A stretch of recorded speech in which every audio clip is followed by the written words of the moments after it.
So a minor, so can we assume that everybody knows what a minor of a graph is? Minor of a graph? I know what a minor of a matrix is.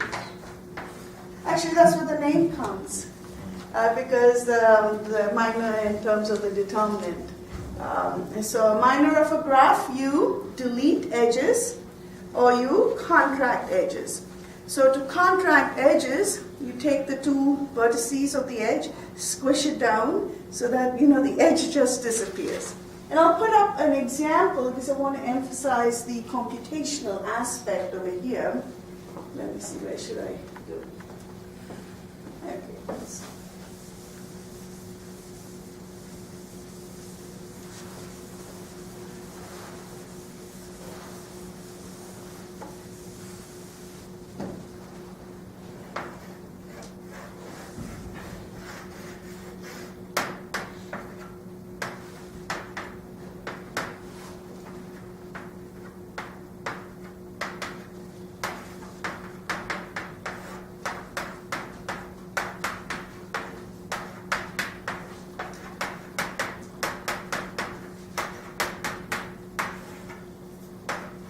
that's K5.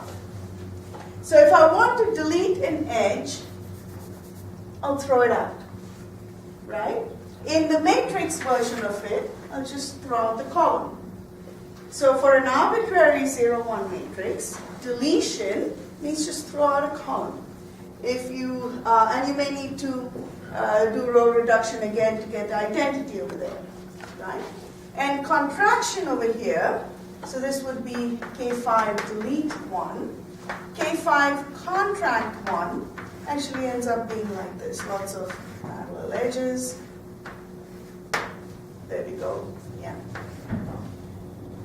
So if I'm contracting 1, you delete the column and the row. You have to make sure that it is it's unit vector first. So it's sort of pivot. So if I want to contract here, then I would pivot on this to make it a unit vector, and then delete and contract, and that's where the term minor comes from. Yes? Are we allowed to do something where we end up with an edge from a vertex to itself, or is that pretty? You can, in the notion of minor, the way it's defined is when you take that edge, you can think of it like a piece of string, so you join the two ends and you have that loop and throw out the loop. You throw out the loop. Yeah, that's how it's defined. Okay, yeah. okay. So, and contraction would be this. And the computational aspect again, this is very easy to code.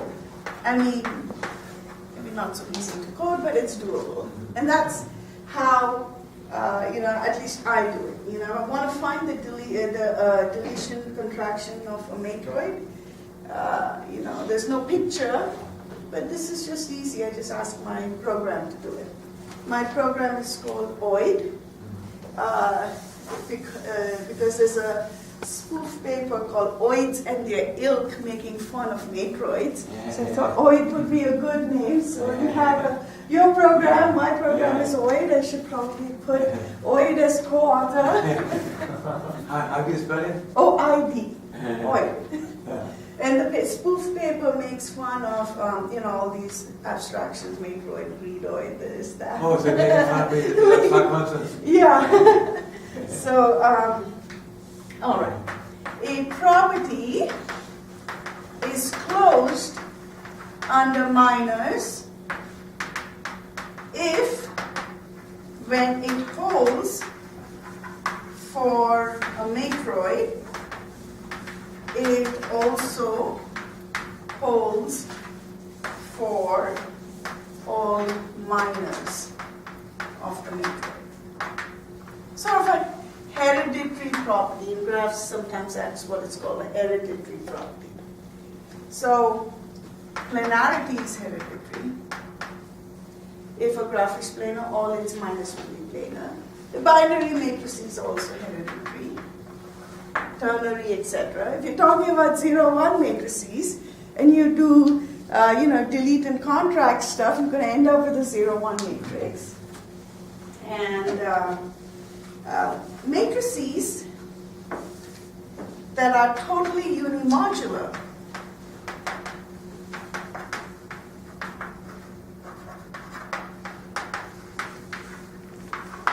That is, every submatrix has determinant plus minus 1 or 0, are also closed under minus. And these matrices are called regular. So now we have half the word of the title explained. Regular.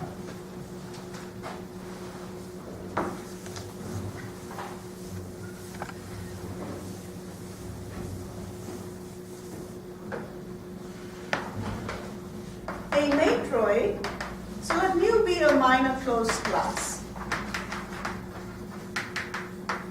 A matroid M is a minimal excluded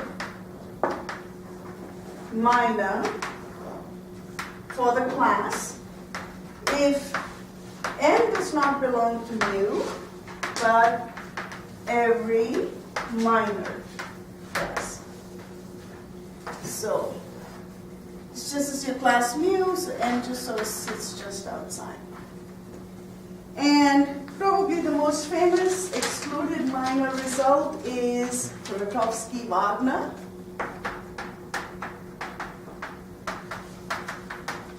(1937), right? G is planar graph if and only if G has no K5 or K33 minor. K33 is this one. This is the first excluded minor result. And Tutt in 1959, M is binary if and only if M has no U24 minor. And what is U24? It's 4 points on the line. And 1 year later, M is regular.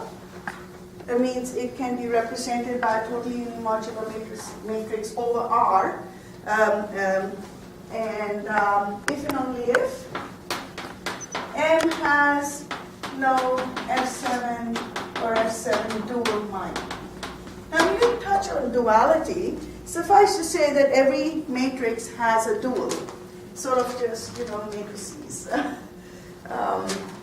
And there's, duality is an important part of matroid theory, because not every graph has a dual. Only the planar graphs have it.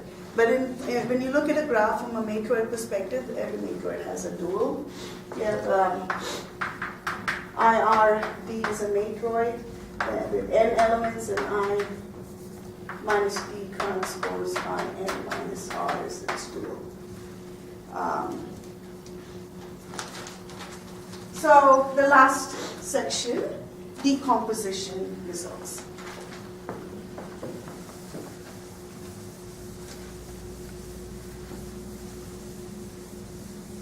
So that excluded minor results there, you kind of start with a class of graphs that's well known and try to find minimal excluded minors for it, and get an if and only if characterization. In decomposition results, you kind of do the opposite thing. You select certain minors to be excluded, and then just try and figure out the class. Can you get the exact members of the class? Or maybe asking for too much. Maybe you can show that you can take members of the class and decompose it into simpler members of the class. So,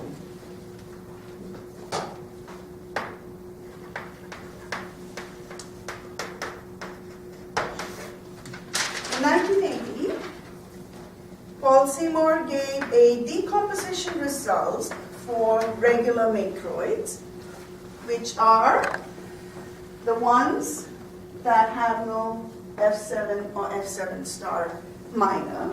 So that's the starting point. If you consider the class of binary matroids with no F7 or F7 star minor, then can you say something about the class? So let M be a three-connected regular matroid. And notice that I threw in a connectivity connection at condition over there, but that's not a big deal because matroids that are two connected and one connected can be built up from their three connected parts. So it's three connected. That's where all the big structure theorems are. Then M or M star is a graph. M is one special matroid, R10, which is a rank 5, 10 element matroid, beautiful symmetry in its presentation.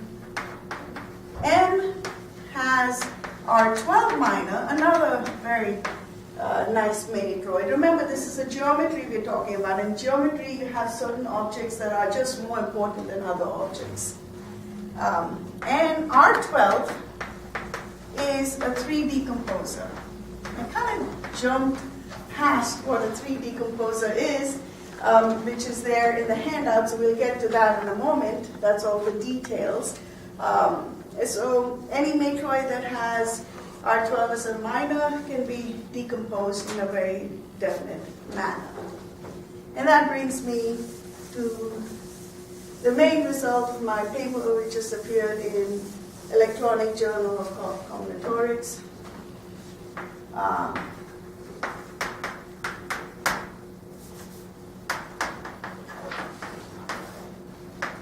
Let M be a quasi-regular matroid.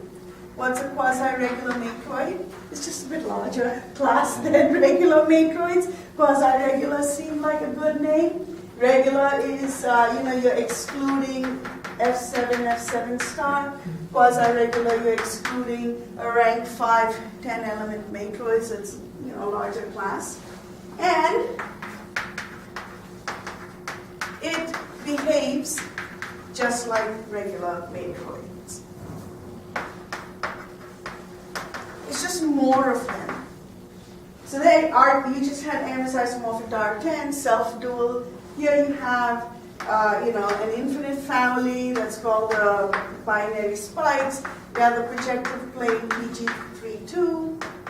You have now 17 element matroid, you have a 12 element matroid. These are sort of like the sporadic matroids, and some of the terminology comes from group theory. And R12 is a 3D composer, just like before. It's a larger class. Or P9 or P9 star is a 3D composer. So this family behaves exactly like regular matroids. And in my work says 539, so I have till 548. Okay. So this is an analog extension of Extension. Seymour? It's a larger class, and I used techniques from this 1980 paper of Seymour. This paper was called Decomposition of Regular Matroids, and it's a real... So Seymour is a special case of yours? Analog. I extended it, so I didn't reprove Seymour's material in that paper, but I can. Yeah.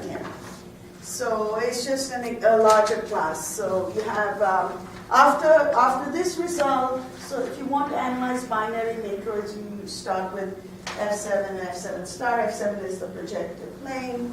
So there's no extension. So you essentially start with F7 star. After this result, you start with E4. And I have an analog paper that I'm working on that says, a good question would be, can you do this for larger and larger classes, right? When does it stop? What justifies the name quasi-regular for this and not for something slightly larger? But if you have an E4 minor, then you cannot decompose it. So I'm working on that paper. Then that would really justify the name quasi-regular for this. All right, so now let's come to the handout. So this is where all the details are. Maybe you can get a copy. Let's see. I have a handout here with details. Does everyone have a copy? Okay, good. So theorem 1 is this result by Seymour. Theorem 2 is mine. And decomposed regular matroids, I'm somewhere here, like halfway through the paper. Seymour developed what is called the Splitter Theorem, and it's an extension of Tut's-Wheels theorem. It tells you how you can sort of, grow your matroids, and decomposition theorem. So that's the Splitter Theorem there. The Theorem 3 is the Splitter Theorem. And back in 2014, my colleague Manoel Lemos and I strengthened it. And we have even a longer statement. But, it's just, it's details. It's the idea behind this is it's just you can, the Splitter Theorem says that if you have a minor and a matroid containing this as a minor, then you can go from the matroid, the minor, to something isomorphic to M by doing single element extensions and co-extensions, which are the opposite of deletions and contractions, and you can maintain three connectivity throughout. So Tut's-Wheels theorem said that instead of the minor, it was just wheels. And then the Splitter theorem doesn't give any conditions on how to do it. You can do like 10 extensions, then co-extensions, or whatever. The strong Splitter theorem says that you can do at most 2 extensions, after which you must go up in rank and do a co-extension. So it makes it easier to compute these things. And that's where the computation is, because this is all, you're checking isomorphism constantly. So what do I use computation for? First of all, if I want to calculate single element extension of a matroid, I take my matroid, compare it to the projective geometry, see what's missing, add a column at a time, do isomorphism checking, and get my list of non-isomorphic single element extensions. And why anybody would want to do that by hand, I don't know. Like, I've always done it this way. You can do the same for co-extensions. And co-extension analog in graph, if you know graph and vertex splits, that's what co-extensions are.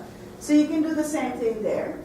And basically, you use the software to do isomorphism checking. So it's not anything fancy that the software is doing. It's just doing isomorphism checking. So, you can say, you can put your matrix in, and you can get all the 5 single element extensions, and, up to isomorphism. That's what it's doing.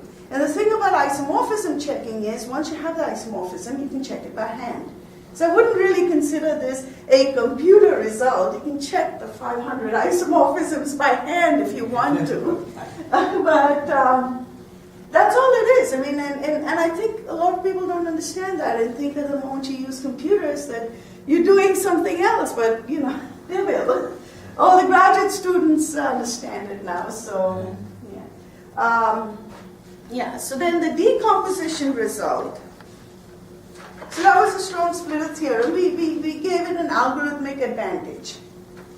The decomposition result is here on the second page. And again, it's long, but that doesn't mean it's hard. It takes what is potentially an infinite check, right? You want to say that anything that has R12 can be decomposed in this manner.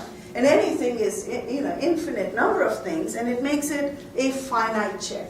And what this says is you only have to check, extensions, co-extensions, extension, co-extensions, and co-extensions of extensions. So makes it a finite check. And in a paper that appeared in 2015, I made that, for a special case, I made it even simpler. Because these are larger matroids. So the checks that could have been done by hand here are just too much to do. And so just another algorithmic advantage. And I think one of the key things I did was that I used Tut's algorithm to determine when a 0-1 matrix is graphic. So that checks every time whether it's graphic or not, and it's a big advantage. And that's it. Thank you very much.